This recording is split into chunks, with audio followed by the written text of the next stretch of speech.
Sur le plateau d'AMTV, je reçois aujourd'hui Adrien Lelièvre. Bonjour. Bonjour. Vous êtes fondateur de Pipop et Pipop, on va en parler. C'est un vélo un petit peu révolutionnaire, donc sans lithium et sans recharge. Vous allez nous expliquer. Et aussi Robert Cannon. Bonjour Robert. Bonjour. Vous êtes de la Lille 67, responsable du groupe professionnel Supply Chain et Excellence Opérationnelle. Et avec vous, on va aussi comprendre comment un tel projet industriel a pris forme. Alors Adrien, tout de suite, l'histoire de Pipop, quelle est-elle ? Eh bien, c'est une longue histoire puisqu'elle est née il y a plus de 10 ans. Auparavant, j'étais directeur industriel d'un groupe qui fabrique des composants électroniques et j'ai rencontré cette technologie des supercondensateurs et je voulais créer une nouvelle gamme de produits. Donc on était parti vraiment du composant électronique. Et de fil en aiguille, en fait, j'avais vraiment l'intuition que c'était un composant qui pouvait avoir sa place dans la transition écologique et transition énergétique. Et donc je voulais absolument en faire quelque chose. Et comme dans le groupe, on a été racheté par un nouveau fonds qui ne souhaitait pas prendre cette voie, j'ai démissionné et je me suis dit, bon, puisque un groupe qui fabrique des composants n'a pas vu la valeur ajoutée de ce composant, je vais essayer de faire des systèmes à partir de ce composant pour montrer la fonction et ce qu'elle peut apporter comme valeur ajoutée. Donc j'ai racheté une PME industrielle qui est sous-traitant en électronique en 2016 avec la volonté d'avoir justement une production pour pouvoir financer ma R&D et créer des systèmes à partir de supercondensateurs. Et donc l'idée du vélo au départ, c'était pas une idée de produit pour commercialiser, puisque moi je viens du B2B et je connaissais pas le B2C, mais c'était plus un outil à la fois pédagogique pour mes équipes et de vulgarisation pour les donneurs d'ordre pour montrer ce qu'on pouvait faire d'intéressant avec les supercondensateurs. Et pourquoi donc le vélo ? C'est parce que dans cette logique de transition écologique énergétique, je me suis dit, plutôt que de consommer l'énergie, est-ce qu'on ne peut pas plutôt gérer l'énergie et gérer une énergie renouvelable qui est l'énergie musculaire. Et c'est né de là. Et donc j'ai créé une cellule innovation au sein de cette structure pour développer des systèmes. Et donc un des premiers cas d'étude, c'était le vélo sans lithium et sans recharge. Et donc j'ai recruté un docteur en CIFRE. J'ai recruté également un jeune docteur issu du CNRS spécialisé dans les supercondensateurs. Et de fil en aiguille, on a fait des protos, on a testé le concept, on a fait essayer avec des utilisateurs.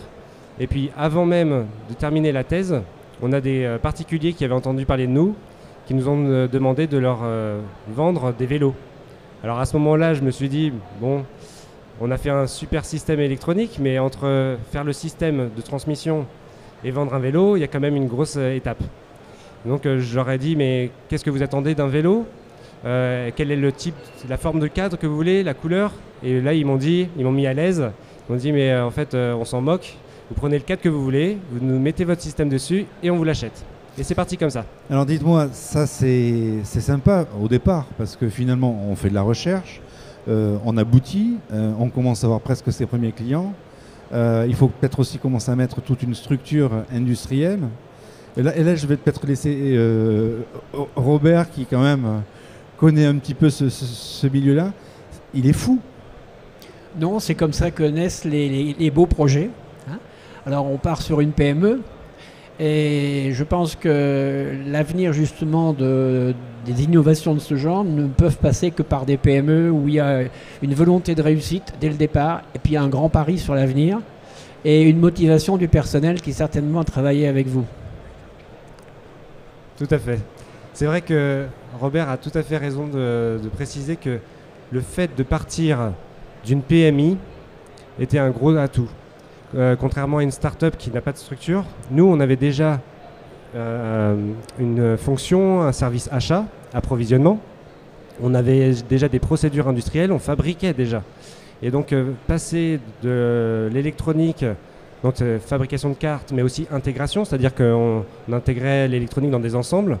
En fait, passer au vélo, la marche est beaucoup moins haute parce que en fait, le vélo, c'est également un système dans lequel on intègre l'électronique. Et donc, à la fois avec ce savoir-faire et la motivation du personnel, qui a voulu et qui a aimé justement travailler pour un produit fini, parce qu'en général, ce qui est un peu frustrant pour un sous-traitant électronique, c'est qu'on fait souvent un sous-ensemble. et on ne voit pas le produit final. Le produit final. Alors là, on aimerait bien quand même savoir comment ça fonctionne, parce que vous avez utilisé quelques mots un petit peu trapus. Ça marche comment ce vélo? Si on peut passer peut-être la slide.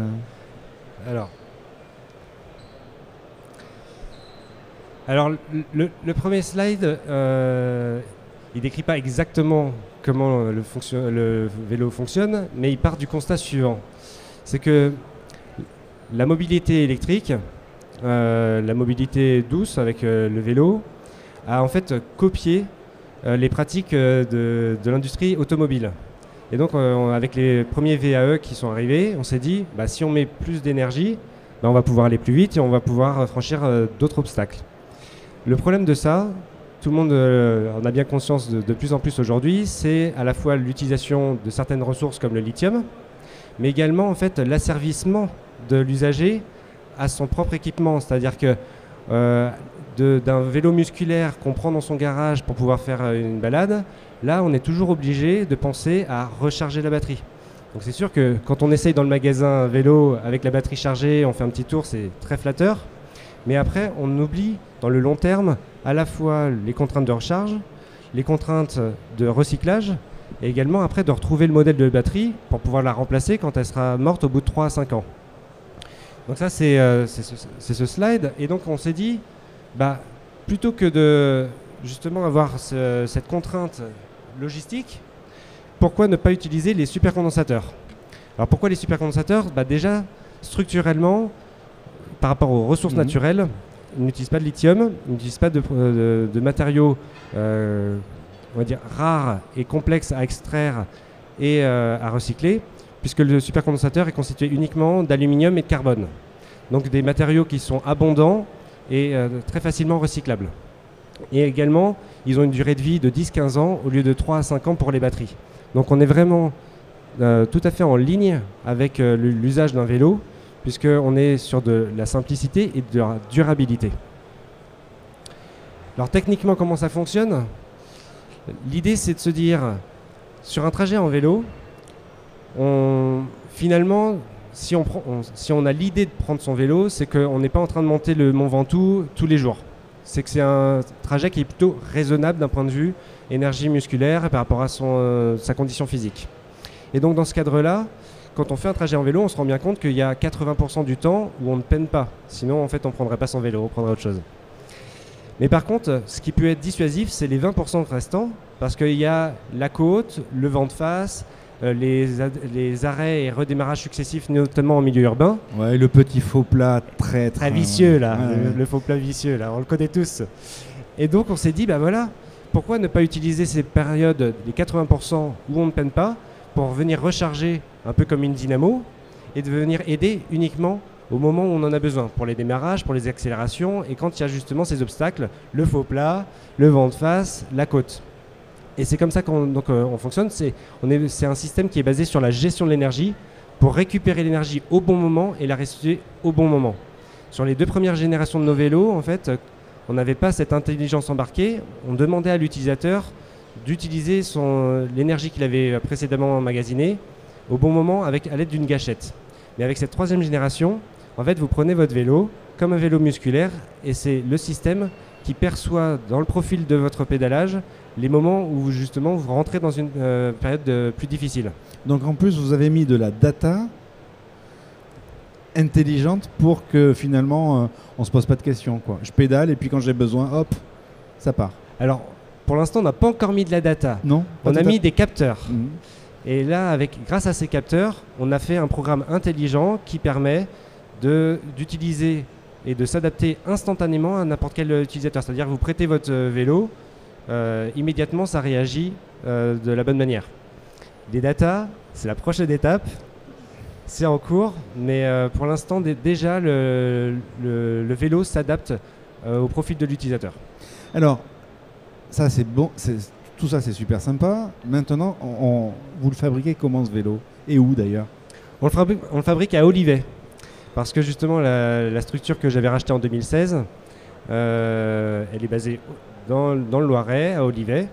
Et donc, on a commencé la production très naturellement sur le même site Donc on a une partie fabrication de cartes avec des lignes d'assemblage automatisées de cartes électroniques.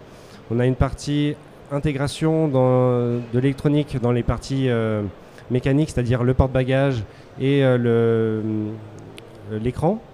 Et on a ouvert un troisième atelier dédié à l'assemblage mécanique, puisqu'on reçoit chacune des parties mécaniques du vélo désassemblées. On fait rayonner les roues en Bretagne et on s'approvisionne en fait l'ensemble des équipements qu'on monte ensuite dans notre atelier. Vous avez dû faire quand même un gros travail de sourcing pour avoir ce vélo? Alors énorme, parce qu'au tout début, on avait entendu parler de la vallée du Portugal, la vallée du vélo au Portugal, qui s'était lancée à peu près au même moment où on lançait notre produit. On s'est dit, c'est plutôt bien, c'est européen, on va aller chez eux, et puis ça va simplifier justement toute cette supply chain. Et en fait, quand on les a contactés, on avait tout est spécifique en fait sur ce vélo, hein. Ne serait-ce que le moteur, c'est pas un moteur sur étagère d'un vélo à assistance électrique puisqu'on récupère l'énergie. On a été obligé également de développer le boîtier de l'écran et toute l'électronique. Donc comme rien n'est standard, on était obligé de faire un cadre aussi un peu particulier. Alors quand je dis un peu particulier, on a voulu garder justement une ergonomie en fait qui est éprouvée dans le temps, mais il y a quelques points de fixation, quelques dimensions qui sont à modifier. Et donc quand on a contacté nos amis portugais, on leur a demandé est-ce que vous pouvez nous faire justement ce cadre avec les points de fixation là où ils vont bien. Et on nous a répondu il faut qu'on demande à notre fournisseur. Alors là on s'est dit attendez, on croyait que c'était vous le fournisseur, donc s'il faut que vous passiez par un autre, si vous êtes un intermédiaire et que vous passez par un autre fournisseur pour faire le cadre qui est l'essentiel du vélo, autant qu'on aille direct. Donc ils nous ont dit on les achète en Chine. Bon. Donc on est allé faire du sourcing en Chine. Je suis allé au salon du vélo international de Taïwan. J'en ai profité pour aller voir mes fournisseurs à Taïwan et en Chine. Et on a mis en place toute notre supply chain pour avoir justement l'ensemble de ces parties. Là, petite exergue, je vois Robert sourire gentiment. Ça vous inspire quoi? C'est une épopée qui commence parce que de fait, dans ce vélo, il y a des produits français. Il y a toute une innovation et un développement actuellement français. On pourrait presque dire européen, puisque parlons Europe, ne restons pas simplement sur notre petit hexagone. Et il y a quand même des composants qui viennent de ces pays asiatiques dans lesquels il y a énormément de sourcing possible.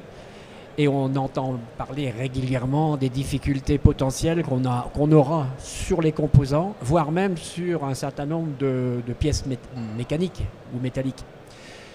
C'est sûr que quand je dis que l'épopée va démarrer, c'est qu'il va falloir progressivement essayer de se prémunir contre les difficultés d'approvisionnement qui risquent d'arriver. Vous avez pour l'instant des petites quantités, c'est un avantage. Je souhaite qu'il y ait de très grosses quantités de vélos pick-up et donc de gros problèmes d'approvisionnement à résoudre. Donc il faut les résoudre avant. Maintenant, l'année 2024 devait normalement être l'année du vélo au niveau de l'Europe. J'en ai pas beaucoup entendu parler. L'année dernière, quand on avait fait notre conférence là-dessus, on avait été prévenu que c'était une bonne idée puisque 2024 allait être l'année du vélo. Bon, peut-être que ça va venir dans l'année, on ne sait pas, avec le beau temps maintenant. Il y a certainement une concurrence en France, mais pas encore sur la technologie que vous utilisez, des condensateurs. Comment pensez-vous aborder la concurrence dans le domaine du vélo ? Alors il y a plein de questions dans ce que tu évoques, Robert. Sur la partie concurrence. Alors naturellement, ça c'est un aspect effectivement que j'ai pas abordé, c'est la propriété intellectuelle industrielle. Donc ça c'est aussi tout un champ qui est important d'évoquer quand on traverse justement ce parcours. Ce chemin, c'est un point extrêmement important parce qu'il y a des personnes qui sans gêne viennent se servir. En fait, pour tout dire, il y a déjà un concurrent français qui s'est servi de notre technologie malgré nos brevets, mais ça c'est des procédures juridiques. Ouais, qui vont... Donc il y a cet aspect juridique, mais moi je crois beaucoup à l'avantage sur la partie R&D qui va bien plus vite, parce que la partie juridique elle est très lente et on peut prendre une idée, mais comme je l'évoquais juste avant, on est déjà à notre 3e génération et on a encore pas mal de choses dans les tiroirs qui vont sortir prochainement. Et donc, par rapport à la concurrence, l'idée, c'est toujours d'avoir une longueur d'avance. Et sur un marché qui est effectivement très, très concurrentiel, le problème de ce marché très concurrentiel, c'est que, bon, bien sûr, il y a des distinctions. Tous les acteurs du marché vont sursauter quand je vais dire ça, mais c'est quand même toujours basé sur la même architecture. Donc, avec une batterie qui a une taille plus ou moins importante, un moteur qui est plus ou moins puissant, toujours ces questions de recharge de batterie, de recyclage. On offre vraiment une alternative qui se distingue dans cet univers et ça nous permet de se libérer un peu de cette pression concurrentielle avec justement une traction internationale très forte. On a déjà vendu en Europe. On est déjà sollicité au niveau des US parce qu'ils ont eu des problèmes d'incendie avec le lithium, notamment à New York. En fait, il y a des lois qui sont passées pour interdire les habitants de stocker leurs trottinettes ou leurs vélos électriques chez eux. Bien sûr, les défenseurs des batteries, et je comprends, on en utilise tous les jours, diront c'est pas souvent. Mais c'est pas souvent quand il y a des morts. Il suffit d'une fois. Et quand il y a des morts, en fait, ça fait changer les pouvoirs publics et les assurances également. Sur la partie supply chain, on est effectivement déjà impacté parce qu'avec tout ce qui se passe avec les outils, ça rallonge en fait les conteneurs. Donc au lieu de 2 mois, c'est plutôt 3 mois. Ça augmente les coûts. Donc effectivement, il y a vraiment une priorité de notre part de relocaliser tout ce qui est possible. Mais on avait eu l'occasion d'en parler lors d'une autre conférence. C'est vrai qu'en France, on a la partie industrielle qui s'est réduite énormément, qui a tout à reconstruire. Mais c'est vrai qu'en plus, avec les tensions géopolitiques qu'on a actuellement, quand on voit par exemple que les États-Unis se remettent à fabriquer des puces et que ça coûte des milliards, on se dit que peut-être qu'on va aussi aller dans cette voie-là et qu'on va pouvoir fabriquer beaucoup plus localement. Alors il y a des astuces. Je travaille déjà sur des pistes pour notamment relocaliser des parties mécaniques en étant justement innovant également sur les process, pour permettre de réduire les coûts et d'être compétitif avec des produits qui viennent de Chine. Alors là, vous avez de la chance, vous êtes vraiment dans le cœur de la plus grande usine de France où vous allez pouvoir sourcer aussi pas mal de gens. Alors, vous fabriquez, vous avez vos clients. C'est quoi la prochaine étape, hormis cette R&D qui visiblement est absolument florissante? Vous voyez comment dans 2-3 ans? Alors justement, là, on est rentré ce début d'année 2024. Et là, ça fera lien aussi avec 2024, l'année du vélo. On est rentré cette année sur un nouveau domaine pour un ingénieur comme moi, qui est la partie commerciale et la partie communication. Ça, c'est la nouvelle phase. Parce que maintenant qu'on a validé à la fois le concept, la technologie et le marché qui est là, maintenant, il faut effectivement le faire savoir et faire notre place sur ce marché. Donc aujourd'hui, il faut savoir que l'année 2023 était une année très dure pour l'ensemble du marché du cycle et que là, 2024 commence par la vente des stocks. Il y a beaucoup d'acteurs qui ont beaucoup de stocks à écouler et donc une pression sur les prix extrêmement importante. Donc il y a à naviguer dans cet univers-là. Mais donc quand on met en perspective, l'idée c'est de vraiment montrer qu'il y a une voie nouvelle sur le vélo avec notre technologie et prendre des parts de marché très rapidement grâce justement à cette phase à la fois de réseau de distribution. On est en train de mettre en place tout un réseau de revendeurs à travers des licences de marque sur toute la France. On a déjà un à Rennes, une deuxième à Annecy et on est en train de choisir 20 grandes villes du vélo pour pouvoir distribuer. Donc comment je me vois d'ici 3 à 5 ans, c'est d'avoir en fait une position et d'avoir créé un nouveau segment de marché avec comme objectif 50 000 vélos d'ici 5 ans. Pas mal, hein? Dernière petite réaction, Robert? Vous n'avez pas spécifié, mais le vélo a quand même des spécificités. C'est plutôt un vélo de ville, vous aviez dit à la conférence. Hein. De par sa technologie, il est quand même plus fait pour les grandes métropoles. Pas trop nivelé, enfin, où il n'y a pas trop de montées et descentes. À Paris, il y en a quelques-unes, mais sans plus. Comment vous voyez l'utilisation de cette spécificité dans le développement du réseau commercial ? Alors effectivement, c'est un vélo urbain. Tout le décrit comme tel, c'est-à-dire même le choix de la forme du cadre, c'est un vélo qui est pratique au quotidien. Par rapport à donc, ce marché, l'objectif c'est que cette technologie elle soit diffusée au plus grand nombre, parce qu'on voit que dans les habitudes, dans les usages, on utilise de plus en plus les mobilités douces et les transports en commun pour plein de raisons, pour des raisons écologiques, mais des raisons aussi économiques. Ça, on le souligne moins souvent. Et donc, effectivement, en général, nos villes sont construites dans des environnements où les dénivelés, justement, sont plutôt raisonnables. Pour des raisons historiques, c'est-à-dire qu'avant qu'on ait la voiture, c'est sûr que c'est difficile de construire une ville à flanc de coteau. Donc, le relief est plutôt cohérent avec justement notre technologie, et c'est pour ça qu'on l'a dimensionné ainsi. On a regardé quel était le relief des principales villes, et pourquoi on a dimensionné le vélo pour faire entre 50 et 100 mètres de dénivelé, c'est que ça couvre 80% du besoin. Et donc, sur notre développement, aujourd'hui, on vise ces villes, ces métropoles qui développent le vélo, qui développent les pistes cyclables, parce qu'au-delà d'avoir un bon vélo, c'est les infrastructures qui sont intéressantes, qui sont primordiales en fait pour que les personnes passent sur l'utilisation au quotidien du vélo. Un grand merci à vous deux pour cette intervention qui était absolument passionnante. Donc, longue vie à Pipop bien sûr, et puis surtout bon salon pour que vous puissiez faire les meilleurs sourcings possibles. Merci à vous deux. Merci pour cette invitation. Merci. Très bientôt, au revoir. Merci à vous.